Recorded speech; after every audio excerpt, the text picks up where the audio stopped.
Not everyone can come with you. Your rebirth is personal. The rebirth for you of who you become after your ego death. Hey family, welcome back. If you watched my last video, you know we talked about ego death. That painful yet necessary process of shedding the false self, letting go of pride, control, fear, and the need for validation from people who just simply were never meant to define you. Because, let's talk about what comes after. Because death is only the beginning of you. The moment you let go, God doesn't leave you empty. He begins to rebuild you into the person He always intended you to be. Stronger, wiser, more free than you've ever thought.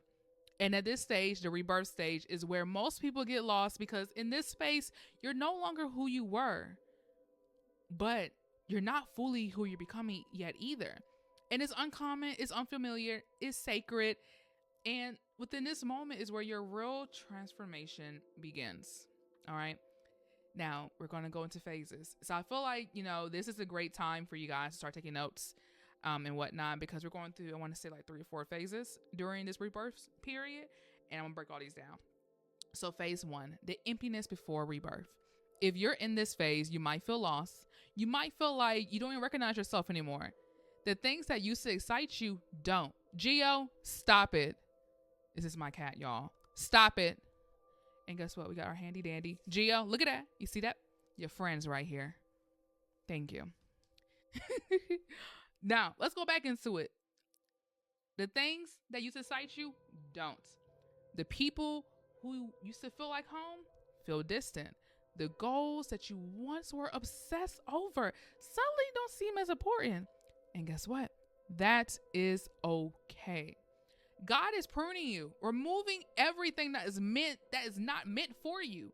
For the next level of your life, this is where faith has to take over. Because in this moment, you don't have the full picture yet. Behold, I am doing a new thing. Now it springs forth. Do you not perceive it? Isaiah 43:19. Now let me give you a real life scenario, okay? Imagine you've been living in the same house for years. It's uncomfortable, it's unfamiliar, but one day you outgrow it. You know you need something bigger. You know you need something better. God tells you it's time to move, my child. But before you get to the new house, you have to pack up the old one, correct? And guess what? And poof. And for that moment, you're homeless. You're in transition. You have no keys, no new address, just faith that something greater is coming. And that's what happens after ego death. You're moving, but you have not arrived. You're moving, but you have not arrived yet. Let that stick with you. And in this space, the enemy will whisper, go back where you're comfortable. But God is telling you, trust me, I'm taking you somewhere better. I know you before you knew yourself. Phase 2, the awakening. Who are you now? This is where clarity begins to form. You realize you don't need to prove yourself to anyone. You no longer find validation in likes, titles, applause. You feel peace in places where you used to feel pressure. This is when you step into the real you, not the version of you shaped by society, past trauma of other people's opinions, but the you that God has been calling forth all along. Therefore, if anyone in Christ, He is a new creation. The old has passed away. Behold, the new has come. 2 Corinthians 5:17. And here's where it gets wild, y'all. People will start noticing a shift in you. Some will support it. Others won't understand it. And that is okay. But you're not broken anymore. You're being rebuilt. You are being rebuilt from the foundation up. We talked about this with an ego death. Your foundation has to be a faith-based, God-given foundation for you, okay? Phase 3, walking in your rebirth. This is where your actions start to change. Your habits start to shift. Your mindset elevates. Your walk is different. You talk differently. But here's the key. You have to choose to walk in your rebirth every single day. Because the moment you start leveling up, life will test you. The enemy will try to trigger you. People will try to pull you back into old patterns. And guess what? Situations will also arise to make you second guess yourself. And here's your challenge. Will you react the same way your old self would? Are you tussling in the streets? No.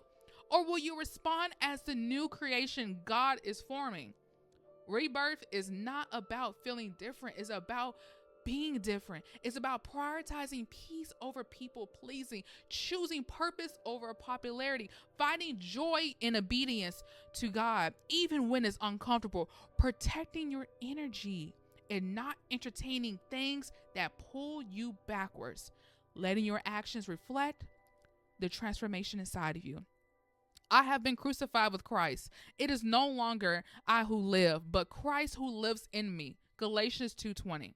This is a season where you stop surviving and you start thriving. You stop surviving and you start thriving. Your call to action is to step into your rebirth. So here's my question for you. What's one thing you're letting go from your old self? Drop in the comments below. Speak it out loud. Declare it over your life. Maybe it's fear. Maybe it's insecurity. Maybe it's a need to control everything. And say with me, I am stepping into my rebirth. And I want you to take action today. But I also want you guys to realize this. When I had fear in my heart, that fear was a form of idolization that I was putting above God. Anything you put above God, you should not. You're supposed to hand it to God, not put it above him. Why are you carrying all this? This is not for you to carry. He tells us to give him things that we're going through. We are not on this walk alone. I want you to realize, don't rush this process. Transformation takes time. Rebirth is a journey, it's not a destination. So the things I'm telling you to write out, I don't want you to check them off a list. It's not about checking things off a list, okay?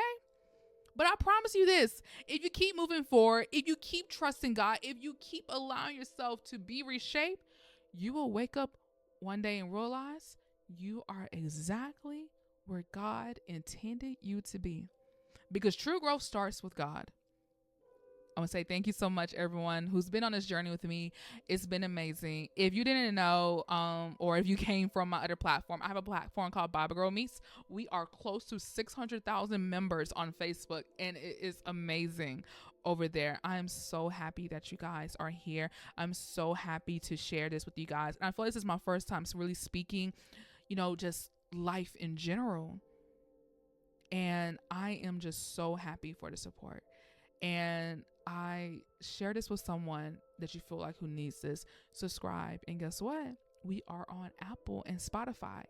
Unfiltered Growth is more than just what you think it is. This is about raw faith, raw conversations, and things that everyone is going through, but no one's speaking out loud.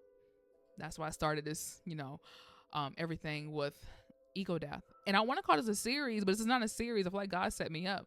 I feel like he told me, I want you to talk about this. It's not a series because I'm going to switch up what I'm talking about every now and then. But this is something that's so powerful that I feel like we have to go through an ego death and a rebirth. But thank you so much for listening. And you are watching and listening to Unfiltered Growth.